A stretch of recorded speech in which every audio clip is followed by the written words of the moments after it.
Give me what I want. Now you got me in the riptide, drinking sunshine. I cannot hide. Come on inside, ride the wave. Hey guys, what's up? This is Chameleon Cuts. Today, our next chameleon, from production coordinating to managing a recording studio to artist development to owning a dance company and his own music company and being an astoundingly recognized teacher. Please welcome our next chameleon, man of many talents, Michael Binikos. Yay! Hello, how are you? So thank you again so much for coming on today. And as we were just talking about briefly before, Chameleon Cuts, I'm really hoping to be an educational platform for young artists aspiring to come to learn from other professionals and other people in the business from their experiences and hopefully get inspired and have information as to how to go about achieving their own dreams and have a place to learn. So thank you so much for being here. Love Yes. to know me. So you have so many talents. You're quite a chameleon. So talking about that. Is that where that comes from, chameleon? Because you Yes. Oh, okay. Exactly. So it's about, rocking all of your shades. And it's like, I'm a singer, but I'm not just a singer. I also love to cook. I also love to songwrite and just all these other different things. So it's like, no one person has to be defined by one thing, and like, so that's kind of my thing here with chameleons, and we're all chameleons, and it's just joining us all together through that commonality of embracing different loves and learning from each other through that. So that's, thank you so much. I'm definitely one of those. Yes, definitely. So I want to talk about how the evolution, because you've got a plethora of experiences, and it's just fascinating to me. So you started doing production coordinating, right? And then jumped to, well, you were teaching also for a while at Pinnacle College. Teaching came way later. It did come later. Okay. A month later. I started out as a coordinator out of school. I went to recording school like a lot of people do.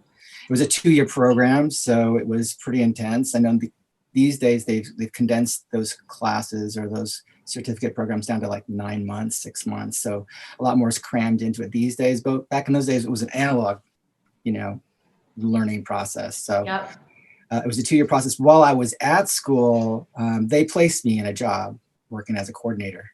And I didn't know what a coordinator was. I just knew it was going to pay me some money while I was going to school. And okay. So it was a coordinator position at your school, like for student projects? Actually, production coordination back in those days really took the place of an A&R administrator.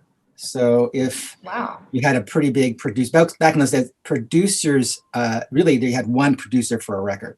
They didn't, not like today where you have one producer for a song or maybe multiple for a song.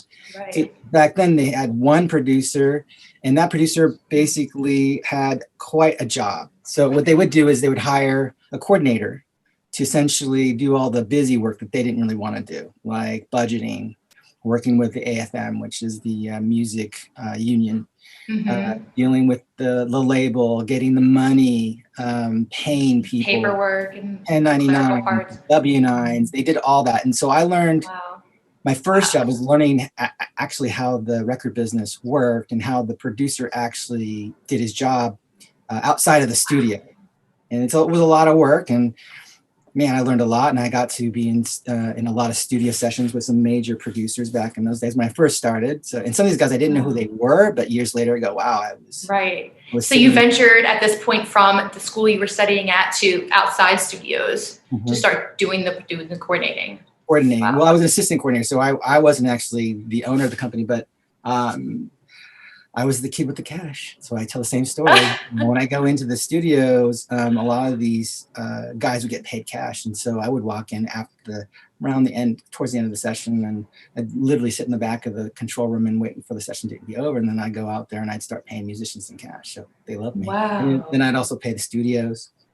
So I got to know a lot of studio managers and owners because I was the kid with the cash. Who doesn't love the kid with the cash? Fascinating. Wow. Yeah. A lot of responsibility. A lot of responsibility, and you learned really quickly your place, in the pecking order. And you have to really observe that, because if you step out of line, you're gone. It's that simple. Wow. that had to be kind of intimidating for you as a new person learning. Were you kind of just like, I'm going to listen more and talk less and just absorb everything and see? I was always that kind of person anyway. I've always been one to listen more, talk less. Yes. I feel like I got into teaching, you can't shut me up, but I have a lot more to share. Back then I had a lot more to learn. And so if you're smart in any field that you go and choose, you listen more than you speak. You find out where your place is, the unwritten rules of the room that you're walking in, you know. For sure. If you're walking into a studio that maybe has 3 or 4 people, and it's a pretty big session, and you're walking in and everybody's noticing you're walking in, who is this kid? Why are you here? You know, you got to kind of got to skirt to the back of the room. Change the whole energy of the room, right? Kind of think around, you're ready to be acknowledged, and then you'll do your business and get out. Right, right. So was there anybody that kind of mentored you through that time that you were able to learn from? Was there anybody that showed you the ropes a little bit, or did you really kind of learn on your own the codes? Honestly, no one showed me how to act. I kind of knew. You know, it was one of those things where you know how to behave in front of people. It's just one of those instinctual things. But the most interesting thing about that time was you would think that engineers and producers were very sheltered. They didn't want you to come into their world, and they wouldn't really share with you what they knew. Okay. My experience was complete opposite. They loved sharing what they knew. They loved encouraging people to come up. And I think that's why I ended up teaching years later, because my expectation was much different than what actually happened in those early years.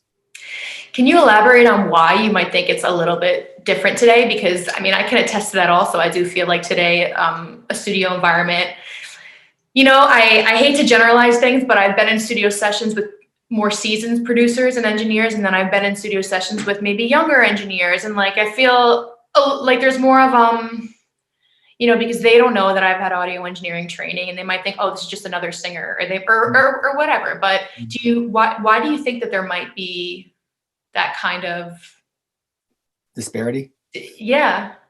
I think social media has a lot to do with it. The need to project a persona without actually earning it. You know what I mean?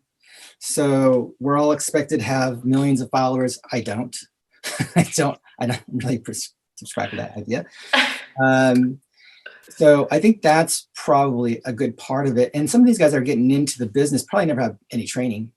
They just dropped, you know, their laptop and started working. Right, because it's a form of respect and cordiality too. I mean, you know what I mean? Like one engineer or producer can't be so entitled that it's like they're not even engaging with the artist in the session and people. I mean, everybody's there to work just like you are. So I mean, I think you'll see the ones that are successful are the ones that can do both. They can be extremely professional, but also really affable and really easygoing, and can walk an artist or a producer's section.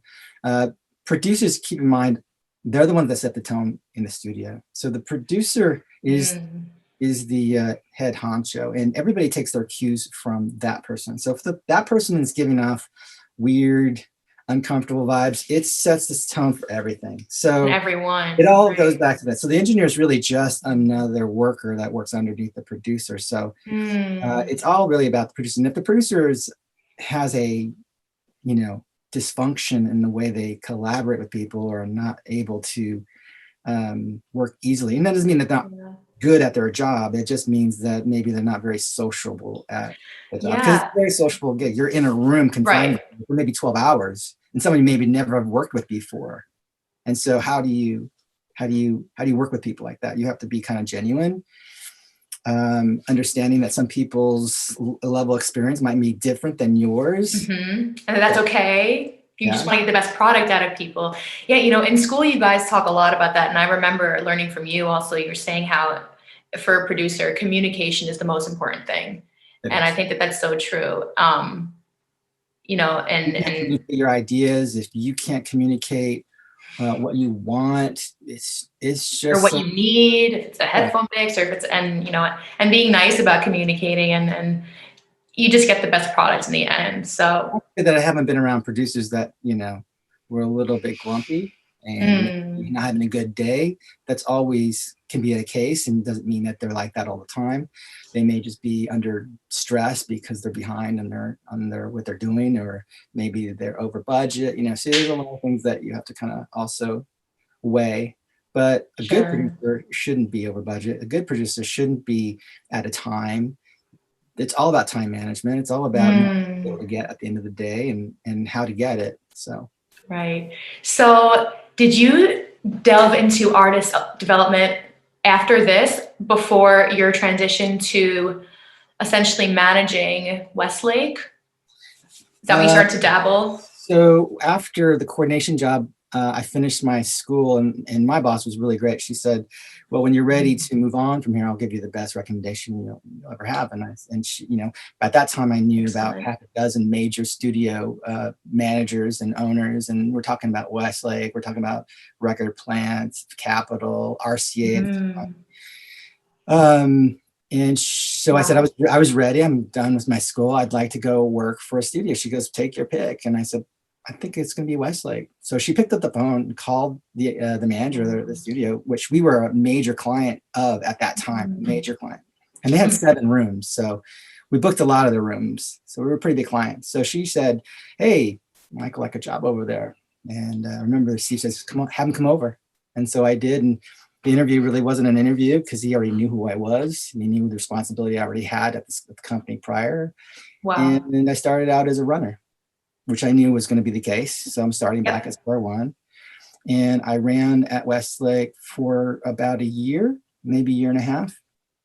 And that time was an education to itself, running. And a lot of students don't understand. What encompassed that? Tell everybody what that encompassed. So a runner in a studio is similar to a gopher in an office, or even a production company, whereas you would basically maintain the facility, answer the phones, grab food for people, and make sure that food order is right, because people get really angry when their food is not correct.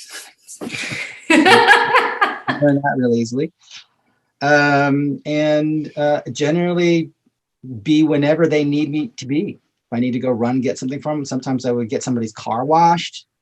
Sometimes I'd go to the pharmacy and get the prescriptions. Sometimes at the end of the day, I would vacuum, I'd clean the whole facility, and then I would be the last one out the door. And that was an education, because you got to some of these second engineers that I got to know. Second engineers back in those days were hired by the studio. So for every client that booked a room, they got a second engineer as part of the room package. Okay. So these were my friends, these second engineers, and they would encourage you to come in and kind of observe, as long as you're keeping your mouth shut, right, and doing your job. Then they would be happy to have you come in. Once in a while, they'd say, "Wow, no one comes in." So even me as a runner, I wouldn't be allowed to come into the room for whatever reason. So you have to phone into the studio and ask if they need anything more, what their order was, or whatever I could do for them. So you're just essentially an assistant to the studio and to their clients. Wow. So I did that for a year and a half. Mm-hmm. Then started working as a second engineer, and that was short-lived, because at the time I had an opportunity to work as a manager for the studio. And wow, yeah, it came up. That's pretty quick to move up from a gopher to managing a studio. That's wow. Yeah. Well, I had a lot of experience in the administrative part before with working as a coordinator. So to work at a studio as a manager, you just need to know who's paying the bills, and how to get those bills paid, and who your clients were. And know your clients is a big deal. If you don't know your clients, you should, because you're kind of going upstream without a paddle. It's not easy doing any kind of business without you knowing who your clients are. And so for Westlake, we knew who our clients were. We had a very specific niche. It was in the R&B space. Okay. So a lot of our clients were R&B artists. Michael Jackson was our biggest client. He did 3 records with us. In fact, Dangerous he did while I was managing the studio. So wow. We knew, his people, and how to bill for him and what to charge for him. Michael Right. Jackson, was different than other clients because his budgets were enormous. So there was no negotiating with Sony. You just told them what the price was and they just wrote a check. Wow. They didn't write checks. They didn't write checks back then. They just give you a purchase order. So you just keep on sending bills to them and they just pay it. Wow. So do you think that studio rates have gone up or down since then? That's a good question. Funny enough, when I was there as the manager, I remember looking up old invoices and I looked at these old invoices. This is going from around 1990, looking back to like 1979, because I think the doors opened in the mid 70s or early 70s, somewhere in there. They hadn't changed from the late 70s to the time I was there, which was 20 years almost, or like over 10 years for sure. Wow. And so if you look at those rates to today's rates, I don't think they've changed as much. What I do think you'll see, and what's happened, I've noticed here in Los Angeles, is that back in the day when I started, if you had money, you were a good client. They didn't really care what kind of music you were doing. They didn't care where you were as far as level of importance in your industry. They just, if you had money, they'd rent your room. These days, not the same case. They're getting book rate, which means they're getting their top money for those rooms, and they can pick and choose who they want in their studio. That's how much clientele they have. Because are we talking about the big 5 studios, or are we okay? Yeah, we're talking about the big studios that are still here in Los Angeles. The reason why I would take a guess is because New York used to be a massive hub for recording studios. Those they're gone. Real estate. Yeah, there's not that many anymore. I mean, the ones that I know of are Quad Studios, and I mean, the other ones are basically privately owned, like Wyclef Jean Studios, and then, the real estate in New York, at least before the pandemic, was extremely expensive. And so it didn't make any sense to have a recording studio anymore. They just sold the buildings off and they put, condos up. So here in LA, we benefited from it. So all these studios that were hanging around since the 70s, 60s, they're still around and they're still doing really well. Now after the pandemic, we'll see. I know a lot of them now slowly reopening. I know Westlake is. So we'll see how that comes back, what that really means. Right, because property has drastically gone down as well in New York City. Drastically. It's like nothing I've ever seen before. So I think that's kind of where the recording space, I don't think that's going to go away here in Los Angeles just because of the nature of the real estate business here. We don't have skyscrapers every corner, although getting closer, but it's on through the roof just yet here. At least commercial real estate. So I think they're going to come back and they'll probably see the same kind of business they were seeing before the pandemic. So in comparison and contrasting to the role of the managerial side and being organized and, you're meticulous as a producer. I know that from working with you. I think it's a great asset that you have. You're very neat and organized, and you also have a vision. And I think that your ability to focus and zero in on things is inspiring. So what I want to know is, did you, in comparing again and contrasting the two roles, did you feel a lackluster for one or the other, or were you able to still continue producing? Because that was your love to begin with, right? So how did the two volley against each other? Or I took the opportunity to manage a studio out of pure curiosity, if I could do it, and if there was going to be any benefit to me. In the long run, it probably gave me all my administrative skills and fine-tuned them, and also allowed me to understand the business aspect. But I did not want to be out of the studio for very long, and so I think I managed it for maybe a year and a half, maybe. Okay. And then I moved on from the studio and started to working as an independent contractor. And then I became a client of the studio for many years afterwards. So for me, it was just one more step in my progression as a producer. But you learn a lot. You learn a lot about the business aspects of it. And if you don't understand the business, it's going to make it harder for you to be successful in it. Just like it's a business. And so if you can come from both sides, I learned the administrative side and then got into the creative side, you become kind of a complete picture. kind of can see what exactly it is from start to finish, and what your role is in that. And Totally. like I said, producers, if you ever work for a major label, producers have a huge responsibility. They're essentially signing a record contract too, just like the artist does. They don't call it that; they call it a producer's declaration, which states how much work they're offering you and what they're paying you and what your deadlines are, and you're agreeing to those terms. So it's if you don't understand business, you're signing a contract that maybe you're going to default on. Yeah, they can come back and they can sue you for breach of contract.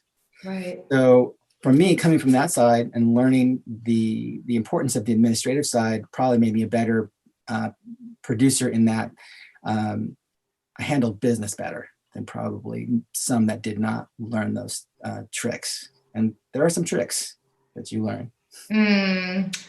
Would you be willing to talk about any situation in general? Like, you don't have to mention any names, but certain occasions where maybe, and I know I'm kind of putting you on the spot, but any occasions where you had a specific instance where you definitely felt your administrative skills come into play, something legal or something, something that was missed in a contract, or, when you began independent contracting, you obviously had a lot of tools in your tool belt at that point and you were ready to start doing your own thing. So I'm sure there was a lot of administrative rules that came with that, of course. So was there anything at all? Because I know there's so much that you've gone through and done, like anything that sticks out in your memory to like, you're like, oh, I'm really glad that I noticed that in that contract that one time. I'll say that, like that. Get a good lawyer. Get a good lawyer. A good lawyer. Write this down, everyone. Get a good lawyer. I had a very good lawyer. His name is Lindsay Feldman. He's one of the better contract negotiators in the business and still is, I believe. His expertise was being able to get an artist in and out of contracts with their masters, which was not easy. Wow. Most artists who leave a contract don't usually keep their masters. So when I started working with him, he negotiated all my major contracts, and a lot of things I learned from him. I won't disclose some of those things because it's something that I don't think I should, but I'd say get a good lawyer. Yeah. Good lawyer is going to. You pay for that advice. That's what it's for. The counseling and all that. For sure. For sure. They keep the record company honest, and believe it or not, it's not easy to do because these people will tell you one thing in your face and then do something completely different behind your back, and it's just part of the business. I'm not angry about it, but sometimes you get really frustrated with it. But if you have somebody like that on your side, you don't really have to worry about it. He's always going to fight for you. But get a good lawyer. Very good to know. Okay, and so artist development has and is always been something that you've been doing. So when you decided to start teaching, did you still want to continue doing the artist development? And what kind of gave you the inspiration to say, you know what, I want to give back. I want to do something different. What made you feel like your path was evolving in that direction? Well, you have to go back a little bit before that. It was after I'd left the studio. I started working for the coordinator that I'd worked for originally, but as a producer and as a okay. So they were throwing me gigs that were pretty amazing for someone who just got into the music business only 2 years before. And so I'd work with them, and then I started developing my own clients, and that is really kind of where I realized a lot of these clients that I was working for, a lot of these artists I was working for were veterans. They had massive hits. They had amazing careers, but at the time when I got involved with those careers, they had already had their prime. They already had their peak. So if you started looking at my resume back in those days, you would have thought I was much older than I actually was, because the artists that I was working with, we were talking about artists from the 70s, 60s, some in the 80s. And I remember this vividly because when I went to London, I was considering relocating. So I sent my resume out there, and I had a couple meetings with some managers out there, and they were always shocked how old I was when I went to They assumed I was much older by just looking at my resume. And when I got back to the States, I realized that's a problem. So for me, artist development was I realized that if I'm going to get working with younger artists, because when you're working as a producer, you're in competition with every other producer, songwriter out there. And if you're working with an up and coming artist, you're kind of at the beginning stages of their career. So you will rise when they rise. And yeah. So we're talking about the mid 90s now at this point, or maybe even early 2000s. Okay. So you're competing with people like Timbaland and like Dr. Dre and like all of that stuff. Okay. Yes. And while I still worked as a producer for veteran artists and actual clients that had record deals, I started looking for artists that I could get in on the ground level with their career. And so you start realizing, well, if I want to start working with my contemporaries, people my age, I got to start looking for those people that I can help. Because at that time, I had a good 10 years in the business at that time. So I figured I was ready to actually take some of the knowledge that I had and started helping others. And one of the artists that actually I had gotten 2 record deals for was Brie Larson, Academy Award winning actress. And yes, while I wasn't the exclusive person helping her, I was doing all the songwriting and demoing of all her songs that got eventually into her first album. And I remember it pretty clearly. I was working with Music Matrix, and they were they had a group of producers, and I was just one of them. And they threw me, a couple artists, her being one of them.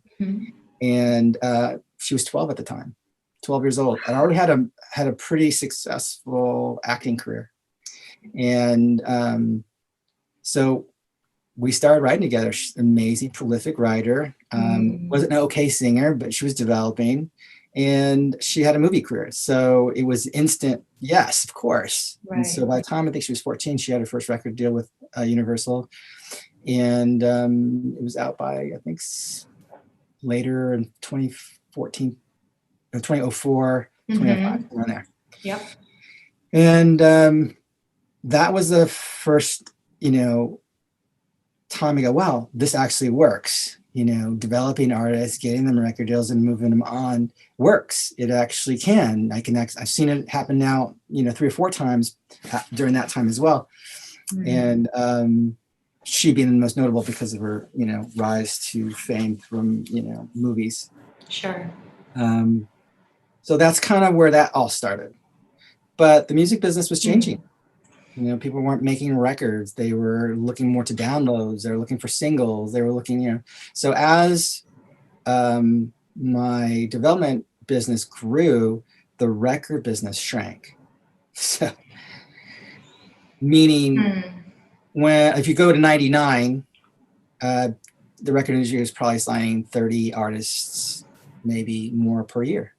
By the time 2005, 2006, 2000, more beyond that, it dwindled a lot, significantly. And so just to go backwards a little bit, so although these record labels are signing 30 artists, not all of them were being worked with, right? A good handful of them were getting shelved. And I want to explain quickly if you could explain quickly what that means to some people who might not know, because now I think the statistic is something like only 3% of people on major record labels are actually actively being funded to keep pursuing their career. Quote me if I'm wrong. I don't know the statistics, but that doesn't sound wrong. I'd say this: by the time which is crazy, mid 90s to the late 90s, the record business in the United States was stupid with cash, lots of money. And so they could sign 30 artists. You have to remember, we had 25 major record companies. We have 4 today. So they've all consolidated, and you have these sub labels underneath each of these majors. So the record business is consolidated. So we had a lot of cash back in those days, and they would just sign a bunch of artists, and some of them they signed just so their competitors wouldn't have them. That was their strategy. Find these guys, pretend we're giving them a record, and in the end, we're not going to promote it. We're just going to put them on a shelf. And as long there's so many artists I loved that disappeared, and now I know why. There's so many. Gosh, it's just like it's competitive. So competitive that they're willing to spend millions of dollars just so their competitor wouldn't have a successful artist that they could sign. Yeah. So that's the era I came out of. I mean, the 90s probably was the music business's probably greatest decade was the 90s, 80s and 90s. And then here comes Napster, here comes the internet, Right. and everything's flipped on its head. And Yeah. you have to adjust to it. You have to adjust the new reality. And while, yeah, a lot of people got out because they didn't see the profit motive anymore, I stuck with it and I started developing more artists. And then I started teaching as well because I was at that point where I figured I could also give back in that way too. So it was always a kind of a part-time position. For sure. And you're an incredible teacher. I'm so thankful that you decided to take that path because you've been teaching at MI for almost 9 years now, and you've been Teacher of the Year at least 3 times. I know that. So I know that says a lot. award. That's all. There are the teachers that probably have more students and teach much more than I do, but I'm grateful for the students that I have.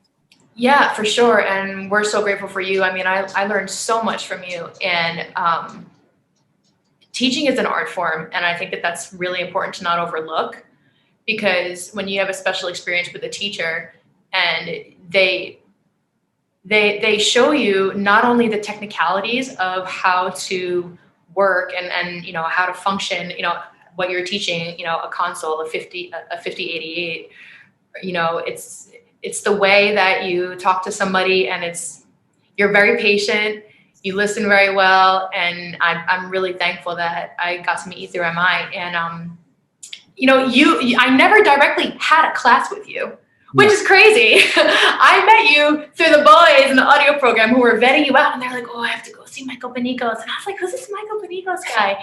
And then I went to see you, and I was like, oh my gosh, I get it. He's so great. It's so helpful to talk to. And thank you. It's super inspiring. And I think that teaching is a very humbling experience. I think it's a rewarding experience. And I think that giving back like that is just like, it's super important for grounding, and maybe a really good medium to keep pervading yourself in throughout your career, maybe for as long as you can, as long as it makes sense for you. Because I just think that it's, you know, in this kind of a business, grounding is really important to have. Would you agree? Yeah.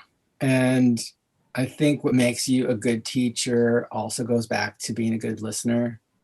If also I go back to when I was in school, what were the good teachers that impressed me? Usually they're ones that could explain a complex idea and simplify it so that almost anybody could understand it. And that's kind of where I started. I would kind of throw away some of the nomenclature and kind of use general words that people could understand, and then bring them into the more sophisticated conversation as they got comfortable with the material. So for me, I always wanted to make sure everybody understood. And there's this thing, if you've never been to a recording school, there's this thing where the eager ones are usually the ones that are right in front of you. The ones that are a little more timid are the ones behind them. And for me, I always knew sometimes timid ones probably are gifted just as well, but they're never given the opportunity to come up front. So try to be as diplomatic as possible and as democratic as possible, so where everybody has an opportunity to learn and have the same amount of time with me and with the material. So that's where I kind of come from. Regardless of what I'm teaching and how many people I am teaching, I'm very conscious about the attention that I'm getting from the people in the room. There's a lot of teachers out there that just talk and they're in their pattern. They don't really listen or pay attention what the students' reactions are. Some of them are falling asleep in your class. Man, if someone's falling asleep in your class, something's going wrong. It's a real thing, Michael. And you know, like I just oh gosh, yeah. I mean, it was scary for me being the only female. I was a little intimidated, and you know, some of the guys would kind of push up in front of me and head up to the console first, and like I wouldn't, you know, I'd be like, oh damn, and I'd be like, well, I'm not gonna bitch about this because I'm a girl, like I got this. And then, you know, Michael Reed was another one of my teachers who was really great, and he would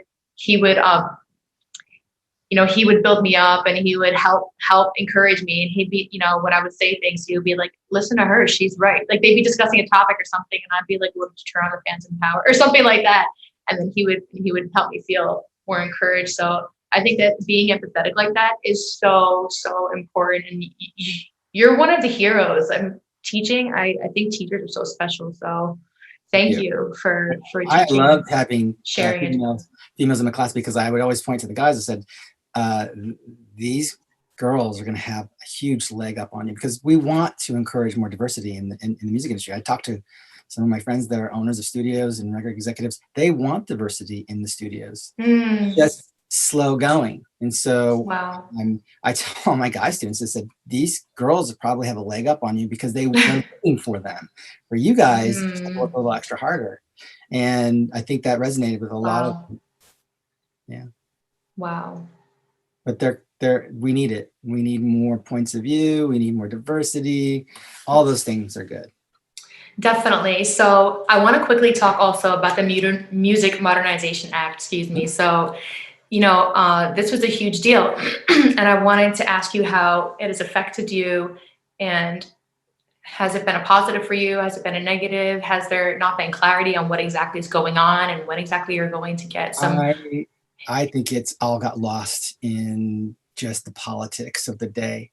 The law passed 2 years ago. No one talked about it. I seem to be the only one that was kind of sharing my thoughts. It was like October 2019, right? 2018. Yeah. That's when the law. 18. 2018, 2 years ago. Yeah, absolutely. And this year, this month, January of 2021, is the first month that the law kicked in. So we have an agency that actually collects this new royalty. First, let me explain what the MMA is.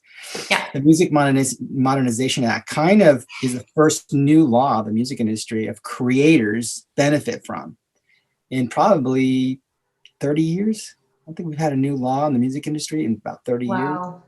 And Trump submitted for this, or? He did. Right. It was 2 Republican senators, and then Trump signed it. So it was bipartisan, I can tell you that. Bipartisan.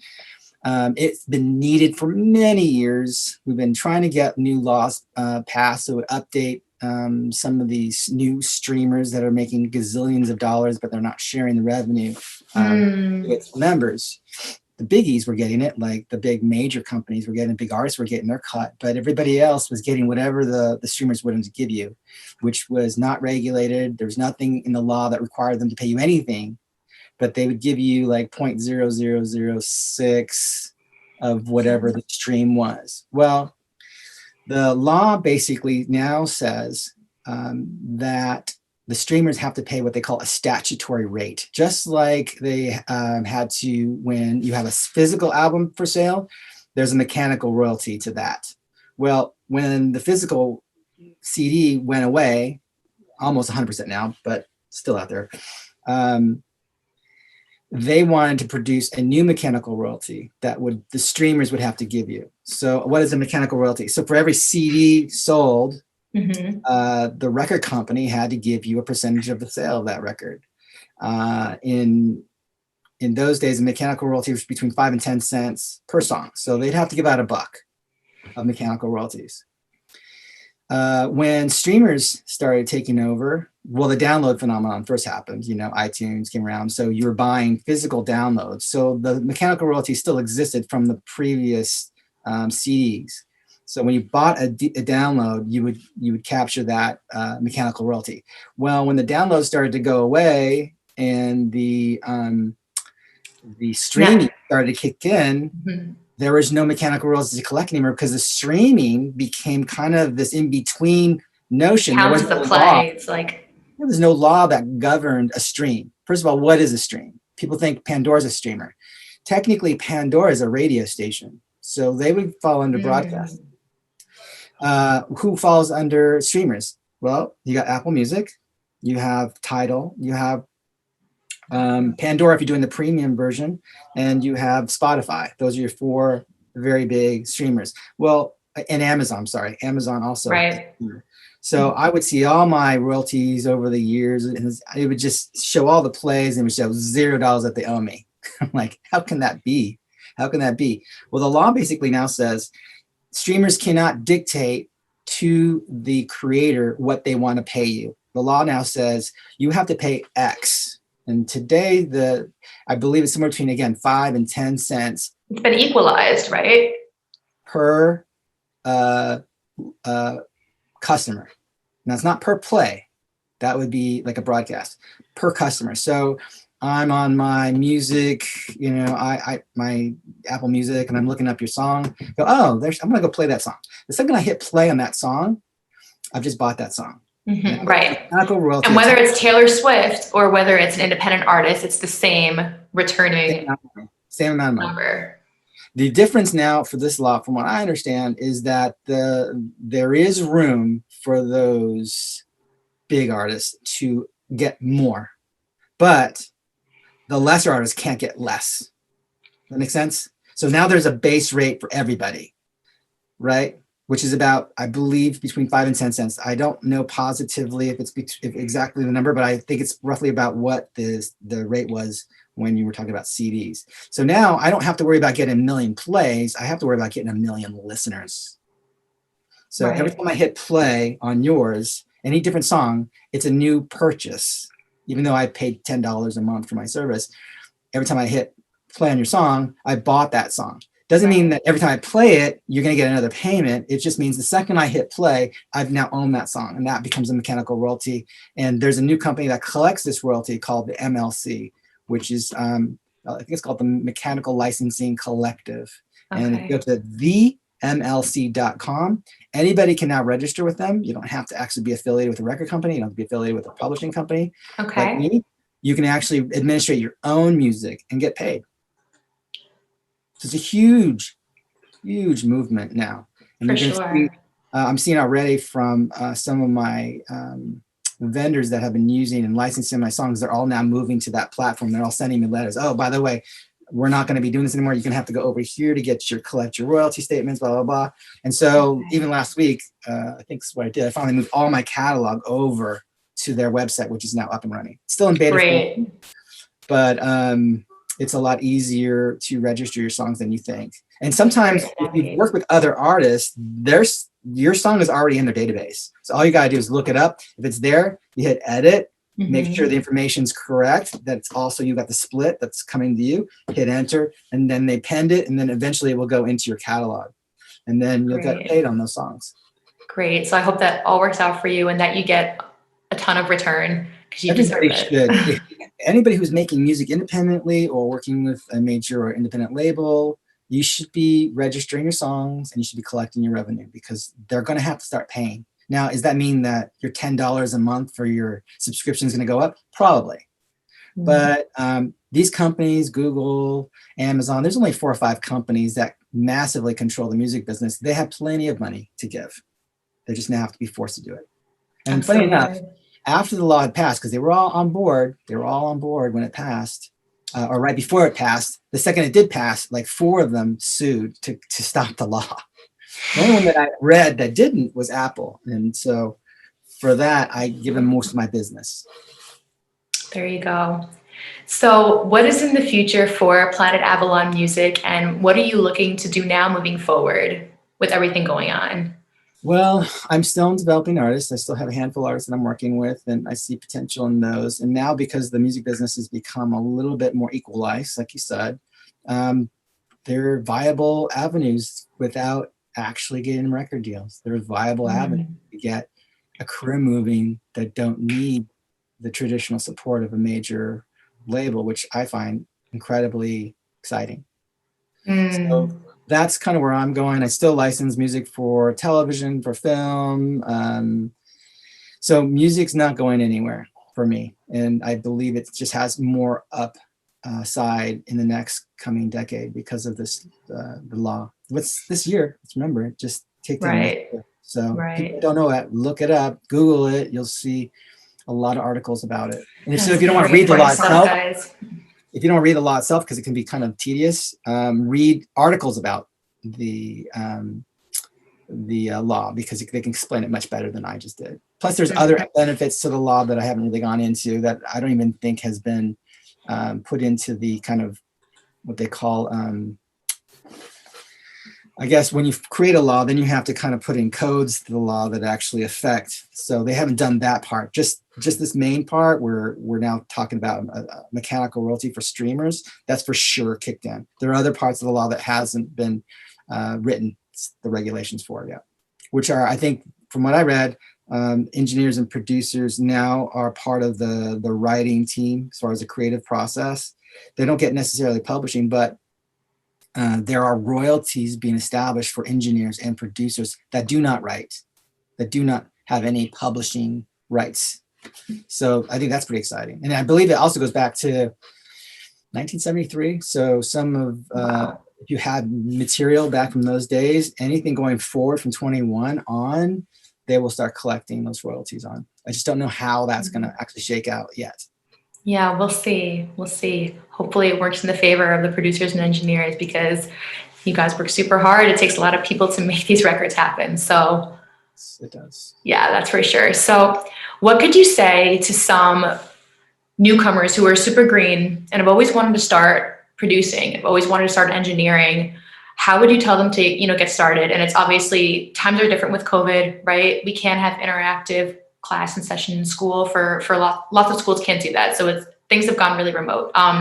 Do you have any platforms that you might recommend, or any recording software that you might recommend that you think is super user friendly? What would you say to somebody who's just getting started?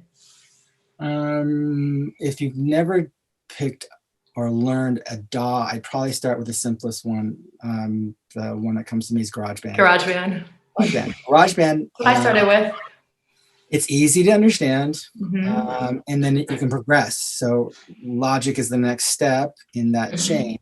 And if GarageBand makes a lot of sense to you, Logic will be the next progression. If you like Logic, then I would say Pro Tools might be the next progression from there.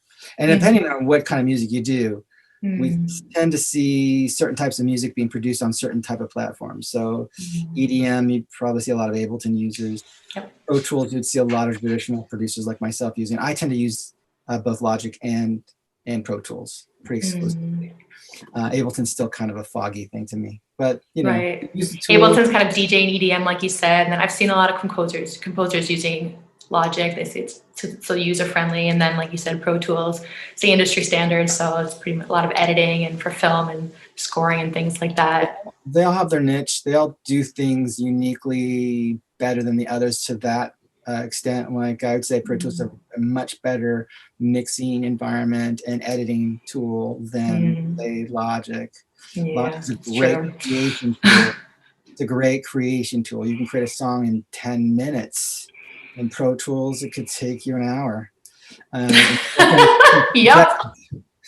So Ableton takes you 10 seconds. So, and each of them requires you to understand certain parts of the music and production and engineering aspect. Pro Tools requires you to learn a lot more about engineering, and in that sense, Logic, you kind of need to know a little bit about music. And then in EDM world, like you said, Ableton, you just need to know how to string loops together, right? And how to make an arrangement out of loops. So it's interesting to see how each platform still exists and it finds its user base and it keeps growing. Yeah, and where they're more useful as opposed to where they're not. Yeah, it's like every producer has their favorite DAW. They'll all tell you. So right now with MI, are you doing remote classes, or is session going to start again? You are doing remote, okay? And remote. One of my classes is called Live to 2-Track, and the class prior to the pandemic was I have a handful of students that would actually record a band live using the SSL going to 2 tracks, meaning you're mixing like a broadcaster would mix. So we hadn't taught, once the pandemic hit, that class got pushed. And about 6 months into the pandemic, I got a call from my boss saying, hey, we're going to do this class again. Great, I'm coming in. And then 2 weeks later, he says, oh, you're not going to do it in person. You're going to have to Zoom it. I'm like, well, how exactly does that work? How do you Zoom a class when it's in a participation? It's participation is you're grading on. Just set up every single thing and show it. Just write the curriculum. And I go, I'll try. Well, I was just writing, really quickly, this idea of, using a third person. I have an assistant in the class who was the actual, kind of avatar for them. So they would still be responsible for the mix, but they would have to articulate what they wanted to my avatar, which is my human avatar would be Arturo. And Arturo would basically, whatever they said, he would have to do. And he wouldn't make any suggestions. He doesn't have to have any input to it. He's just the person that's turning a knob, pushing a fader. And I thought, well, if this works, I'll be surprised. And sure enough, the first quarter was last fall, and the kids loved it. Students loved it. Oh, great. An amazing Wonderful response. My boss was thrilled, and I was stunned that it actually had worked as well as I had written it down. So that's awesome. I'm in my second quarter now doing it. This is winter 2021, and it's gotten better because me and Arturo and the band have really gotten used to how to work this class. Right. We're all socially distanced. We're all wearing masks except me because I got to talk over the camera. But it works really well because I have 4 angles. I can show this control room. I can show the studio. Brilliant. I can have a handheld. So I'm really playing TV producer while the students are talking to Arturo. And it works out really good. That's awesome. That's my only class that I'm teaching right now. And I'm thinking probably next quarter, we're going to start to see students come back. I'm hoping. Okay, great. I hope so too. So if young artists or anybody in the professional world wants to get in touch with you, wants to contact you if they have some questions or if they're inquiring about your services or they just need some advice, where could they reach you? And is it okay for people to reach out to you? Of course. Email is probably the best way. And you can probably give my email address if you'd like, but it's my last name, BINIKOS @mac.com. Excellent. Yes, Mac address. One of the few people still have a Mac address. Or at me. They all go to the same place, but mbinikos @mac.com. Very cool. Well, thank you so much for your time. Me and you could talk for so much longer. I could ask you so many questions, but congratulations on your amazing career. I think it's really, really, I learned so much from you, and I'm learning so much from this interview myself now in real time about just to continually chip away at the stone, and like everything, it's a stepping stone. I mean, you went through so many different points in your life that educated you and brought you to where you are now. And it's all so valid and so inspiring. And I know that people are going to watch this and be super inspired by it. So I hope so. The one thing I would just say is keep your mind open, have a plan, but also be ready to change that, as it comes towards you. Don't be afraid. A lot of students that I had kind of counseled over the years, the one thing I always found kind of fascinating is their ability to think that all they have to do is this one thing and it should all come to me. And it's not. It's a constant tending. You have to kind of like think of it as a seed you've just planted in the soil, and you got to keep tending to it so it grows. If you just think just planting that seed and watering it once is going to get you there, it's not. Right. If there's one pattern you notice between students that became successful over the years and prospered and grew, what would you say that one characteristic might be? Their engagement with me. Typically, like you and other students that I have kept in contact over the years, they're the ones that are engaged. They're the ones that are listening to what you're saying. They're not just there to learn a trick and get out and start doing it. They're actually there. They're engaging with you. They want to know how you succeeded, what they can do to benefit from it. And it's a relationship. It's not one-sided. Yeah. That's the one thing I would say, one characteristic is their engagement with you. Not to say that the people that are in the back of the row that aren't paying attention aren't going to be successful. They could as very well be. They could be, slow starters, but the quality of relationships and the duration that you give to them is really important. And it is about dedication and that kind of thing. And I love following up with you and seeing what's going on. And I'm always trying to evolve myself, and I always learn so much from you. So I love checking in and saying, hey, what's going on? And this is what I'm working on now. What are you up to? I've been following you.